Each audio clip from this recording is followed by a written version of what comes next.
ciudad de San Justo, cabecera de ese departamento. Y estamos en comunicación con el diputado provincial José Corral. Corral, buenos días, José lo saluda. Hola José, Gabriel, Eduardo, equipo, ¿cómo les va? Buen día. Muy bien. Bueno, queríamos, sabemos cuál es la situación de la Ruta Nacional número 11, que el gobierno nacional, por ahí enfocado en otras cuestiones, hace que la inversión en obras no exista desde la apertura de la llegada de este gobierno, y esto hace que el país se caiga a pedazos, por una apreciación muy personal, digo yo, ¿no? Es imposible no tener obras que mantengan por lo menos la estructura que hoy existe en el país, y en este caso es una ruta. Y la Ruta Nacional 11 es una de las rutas justamente que está en esta situación, ¿no? Usted recurre a la justicia para que se repare el tramo, que son aproximadamente 100 kilómetros, diputado. Así es, 110 kilómetros, porque como vos decías, no da para más la situación de la ruta, y uno comprende que no haya plata para obra nueva. De hecho, lo que correspondería en la Ruta 11 es transformarla en autopista por la demanda de camiones y autos que tiene. ¿Sabe? Perdón, usted sabe que yo siempre lo traigo a colación a este tema, no nada personal contra la persona, justamente, ¿no? Pero yo tengo una grabación del año 2014, me parece, 2014, en el cual hay una persona, lo voy a decir, que es Agustín Rossi, prometiendo que en meses arrancaba la autovía Santa Fe, Santa Fe, San Justo, y eso quedó en el archivo, nada más. Bueno, el proyecto, te cuento que es de la década del 70, del ingeniero Escota, un hombre de San Justo, muy comprometido con la región, hizo el trazado y tiene ya proyecto ejecutivo. Es una autopista que corre al oeste de la actual ruta, y bueno, estaban previstas las expropiaciones, todo. Lamentablemente, por cómo ocurrieron las cosas en este país y lo que vos decías de las frustraciones de diferentes gobiernos que prometieron mejorar y no mejoraron, la autopista no arranca. Pero mientras tanto, lo que no se puede dejar de hacer es mantener la ruta existente, ¿no? Y yo siempre digo, además, las rutas no solo hay que mantenerlas, sino que hay que operarlas, porque hay que tener un teléfono al cual llamar. Hay situaciones de emergencia, hay accidentes, hay problemas mecánicos que se producen en una ruta, y lo que está en riesgo no es solamente la economía y la carga y los productores, que ya sería suficiente, ¿no?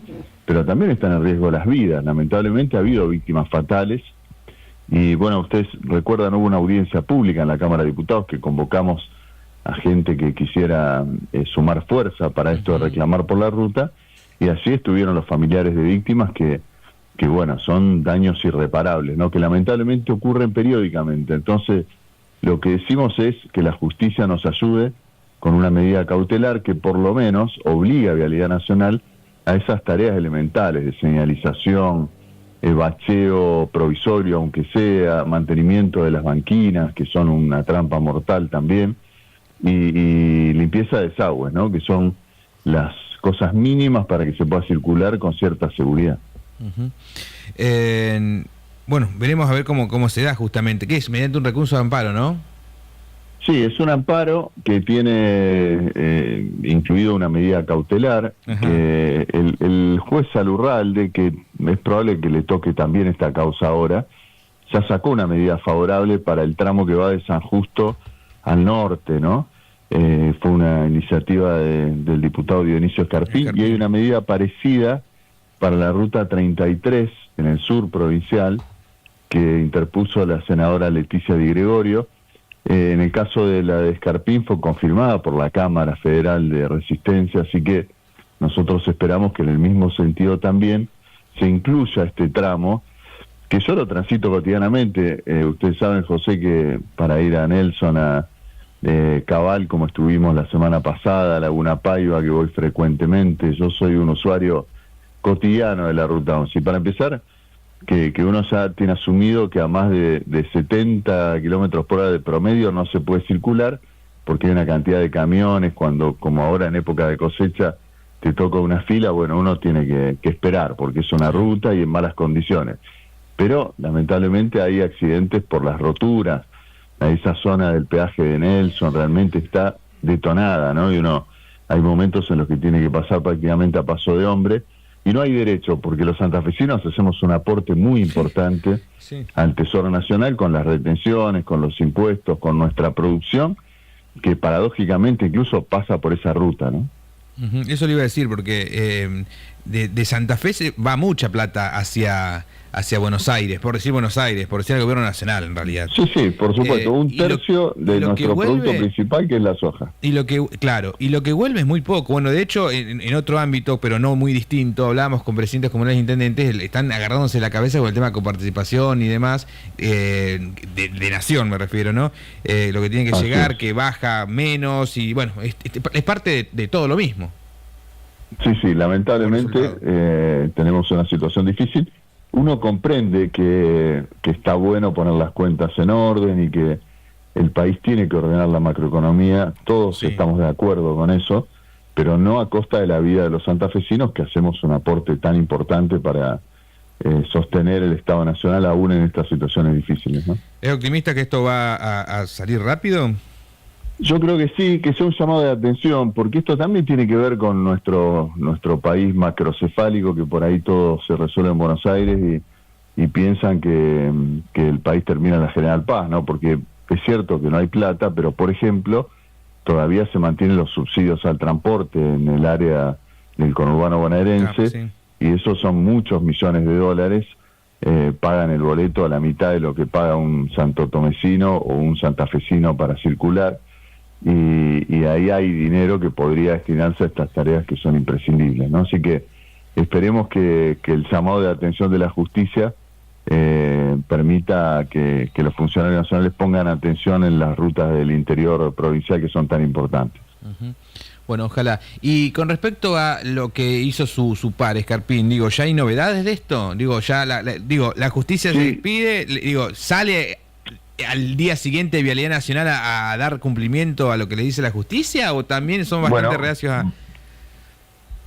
Por lo pronto Vialidad ya amplió un contrato de obra para comenzar con por lo menos el bacheo y la repavimentación de un tramo, porque cuando hay una decisión de la justicia, José, uno siempre es el último recurso, ¿no? Uno trata de que entre gobiernos se entiendan y nos pongamos de acuerdo y no haya que recurrir a estos remedios un poco extremos, ¿no? Pero si hay una decisión de la justicia y el funcionario no cumple, luego hay incumplimiento de los deberes de un funcionario. Así que por supuesto que las decisiones de la justicia son obligatorias, uno no puede discutir las sentencias, simplemente hay que acatarlas y llevarlas adelante.